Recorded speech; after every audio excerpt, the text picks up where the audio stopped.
yung gate. Tapo mo yung basura doon. At baka sasama na naman dalihan. Mare! Nako, may init ang ulo mo, ha? Hindi maganda yan. Magkaka-wrinkles. Mare! Oh, para sa'yo. Mare. Dinaan ko na bago kami pumunta ng simbahan. Salamat, ha? Tama-tama, pupunta nga rin ako sa simbahan, eh. Oh, magkikita na naman tayo doon. Sige. Kita tayo doon. Oh, sige. Ay, Len! O, pasok mo to doon sa loob. Huwag yung kakain mo, ha? Alam mo din, kuya mo, tagal-tagal.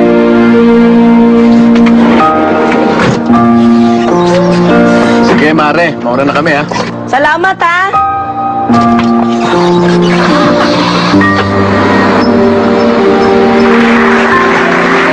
Umaasa akong lalaki ang mga batang ito na alam rin nila ang kanilang mga karapatan.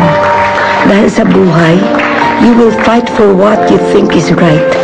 Pero huwag din naman kakalimutan na isa lang alang ang damdamin ng mga taong nakapaligid sa atin.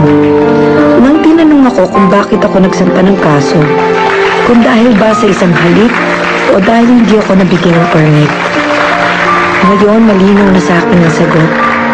Hindi lang dahil sa isang halik o dahil hindi ako nabigyan ng permit, kundi dahil sa pang-aabuso ng isang taong nasa posisyon at gumamit ng kapangyarihan para manggipit. Pero may natutunan din ako sa nangyari. Hindi ako mangingiming ipaglaban ang alam kong tama, pero natuto rin ako makinig at magbigay ng konsiderasyon sa iba.